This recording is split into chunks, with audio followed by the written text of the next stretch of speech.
Olá, estudantes do sexto ano, sejam todos muito bem-vindos à nossa aula de número 49, na matéria de ciências. Sou o professor Celso e hoje nós vamos falar sobre a atmosfera terrestre. A parte 1, nós vamos dividir em 3 aulas essa parte sobre a atmosfera terrestre. E nessa primeira parte nós vamos comentar sobre a composição do ar atmosférico e vamos falar também sobre as camadas da atmosfera. Nas outras aulas falaremos sobre as propriedades do ar, algumas características únicas de pressão atmosférica, por exemplo, mas isso fica para as próximas aulas. Vamos separar bem bonitinho, primeiramente, do que é composto o ar atmosférico que está ao nosso redor, que nós respiramos, e vamos também falar sobre as camadas de atmosfera. Nós não observamos apenas olhando para o céu que existem várias camadas que compõem a nossa atmosfera, toda essa bolsa de gás, toda essa camada de gás que envolve o nosso planeta. Mas sim, elas apresentam algumas camadas que têm algumas características distintas. É isso que nós vamos comentar na nossa aula de hoje. Os objetivos específicos da nossa aula: diferenciar as camadas atmosféricas segundo suas características gerais. Então, temperatura, ou apresenta alguma particularidade única ali. Por exemplo, a camada de ozônio fica em qual camada da atmosfera, na qual camada que ocorrem os tornados, as tempestades, enfim, algumas características gerais de cada camada.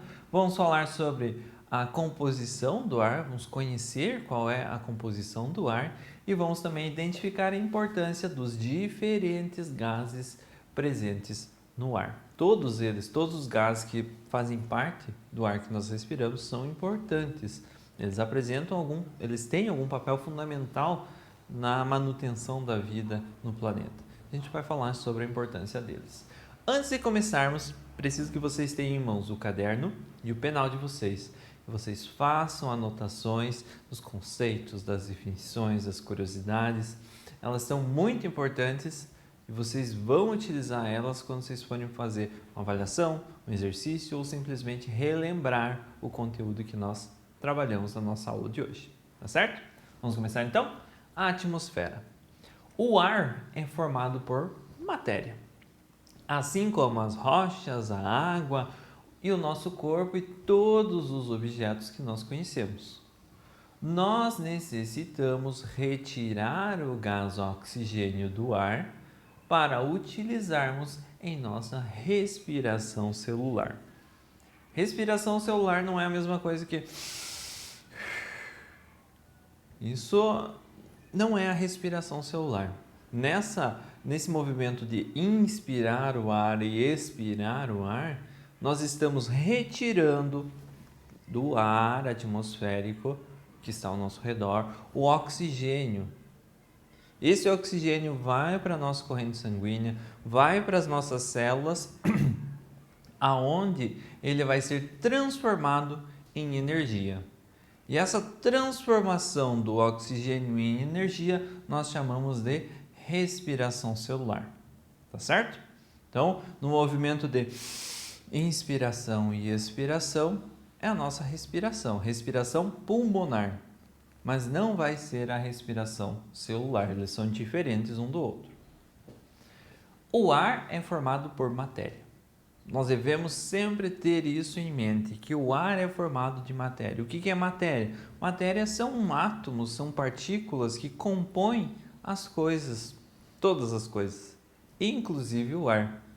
O ar ele vai ter peso, o ar ele vai ter algumas características únicas dele.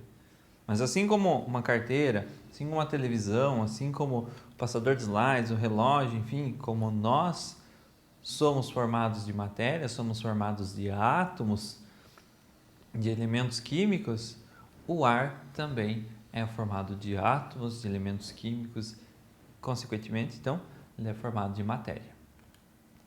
O ar é uma mistura de gases e o gás presente em maior quantidade no ar atmosférico é o nitrogênio, cerca de 78% do ar. Isso significa que para cada 100 litros de ar, 78 litros são de nitrogênio. É uma grande quantidade. Vocês já devem ter um pouquinho de noção sobre essa ideia de porcentagem e tal. Então, 78% do ar de uma determinada região é formado por nitrogênio, é composto por nitrogênio.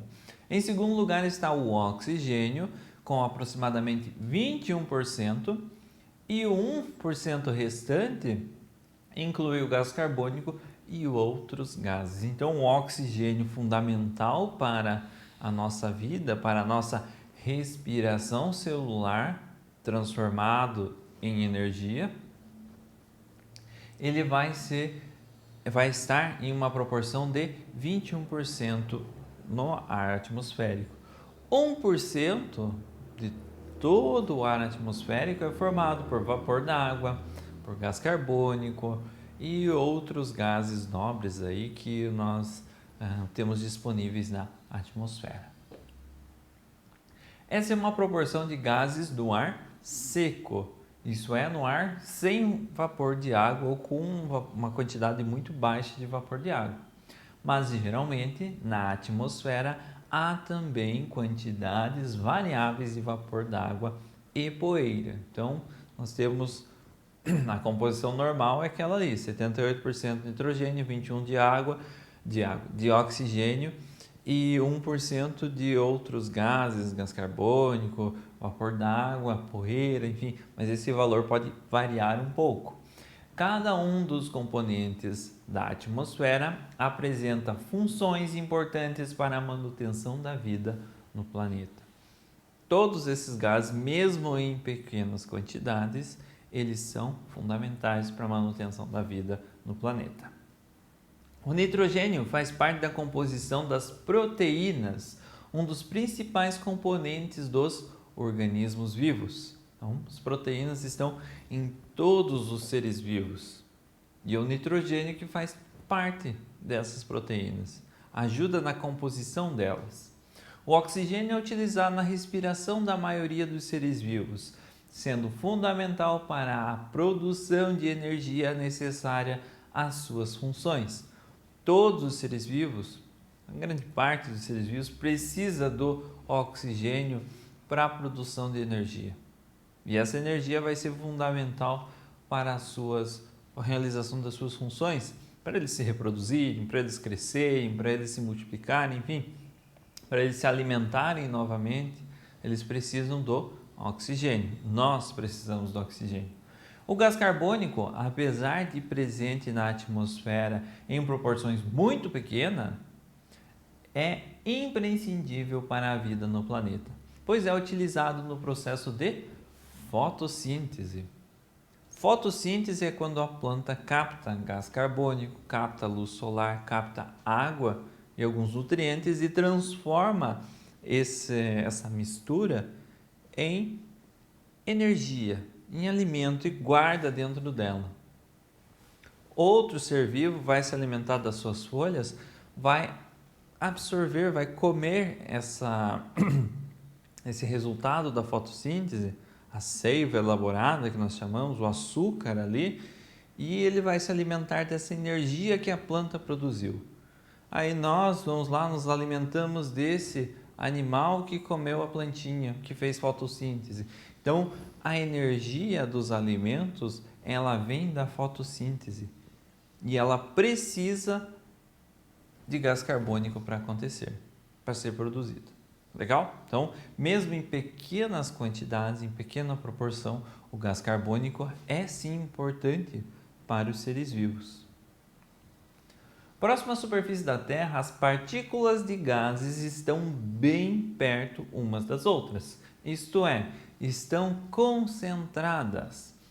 À medida que uma pessoa sobe uma montanha, quanto mais alta, mais ela se distancia da superfície da Terra, mais rarefeito o ar se torna.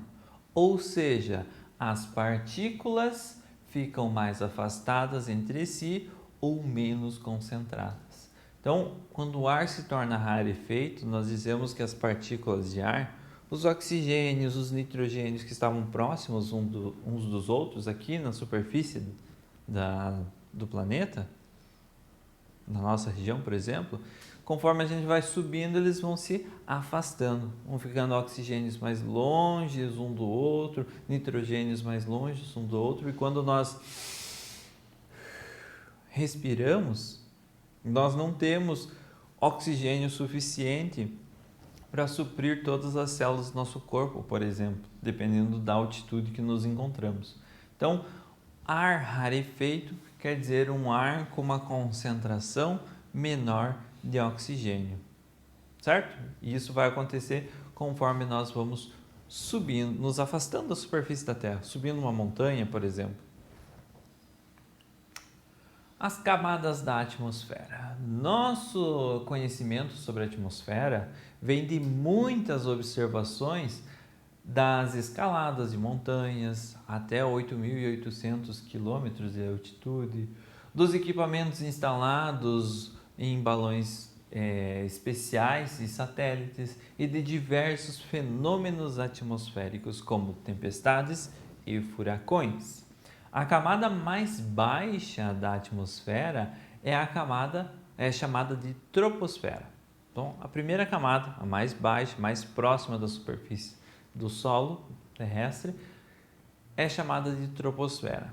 Ela começa no solo e tem, em média, 15 quilômetros de altitude, concentrando cerca de 75% dos gases da atmosfera.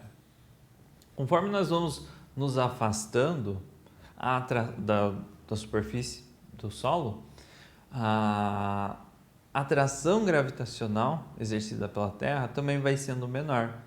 Os gases eles não vão ficando tão concentrados, não vão sendo atraídos de maneira tão forte como os gases que estão próximos da superfície do solo.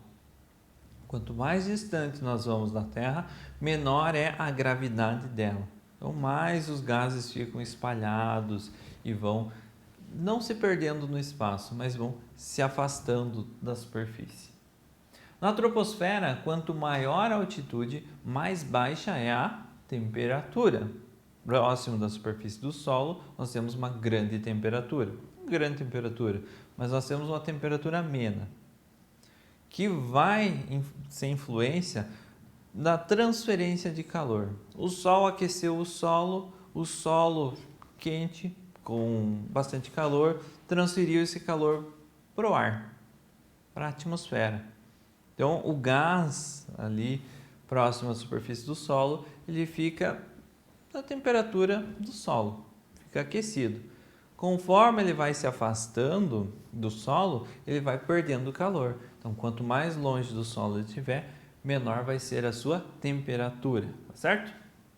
Nessa camada se formam as nuvens, os ventos, as chuvas, a neve, as tempestades, os raios e os furacões. Tudo na troposfera, na primeira camada da atmosfera. É da troposfera que os seres vivos retiram o gás oxigênio para a respiração. E no caso das plantas, o gás carbônico para a fotossíntese. Mas as plantas também respiram. As plantas também respiram oxigênio, no caso. Elas também precisam fazer a respiração celular. Elas captam oxigênio do meio ambiente, da atmosfera, e transformam em energia. Elas também precisam crescer. Elas produzem o açúcar a partir da fotossíntese, mas elas também consomem esse açúcar para elas crescerem. Logo acima da troposfera está a estratosfera, que vai de cerca de 15 km a mais ou menos 50 km de altitude. Além do nitrogênio, há uma quantidade muito pequena de oxigênio que não é o suficiente para a nossa respiração. Há também maior concentração do gás ozônio, formando a camada de ozônio com cerca de 30 km de espessura. Então é na estratosfera que nós temos a camada de ozônio, que funciona como uma barreira do nosso planeta. Então ela que mantém a temperatura do planeta estável, que mantém a temperatura do planeta aquecida. e que reflete os raios solares também, impedindo que o planeta fique muito quente. A próxima camada da atmosfera é a mesosfera, que vai dos 50 km até cerca de 80 km de altitude. É a região mais fria da atmosfera. A termosfera vai dos 80 km de altitude até cerca de 500 km. A energia do Sol faz a temperatura nessa camada aumentar com a altitude, ou seja, quanto mais afastado estiver da superfície do planeta agora, nessa camada, na termosfera, maior vai ser a temperatura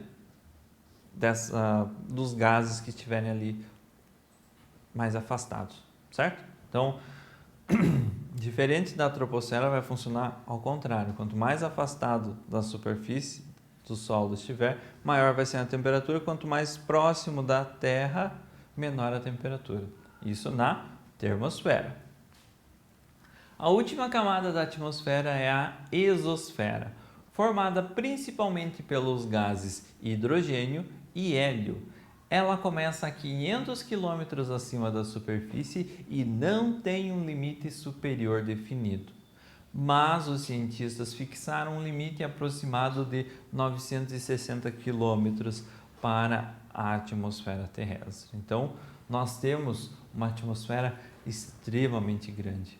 Uma extensa camada de gases com as suas características próprias ao redor do nosso planeta. E são esses gases que mantêm a nossa temperatura agradável, que mantêm a vida na troposfera, enfim, que nos defendem de meteoritos.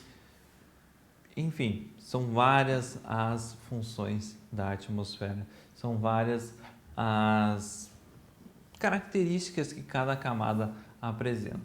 Então aqui nós temos uma imagem, duas imagens representando essas camadas e o que acontece em cada uma delas, aonde nós encontramos, por exemplo, as nuvens, a formação das nuvens, os aviões, onde eles voam, algumas curiosidades aí.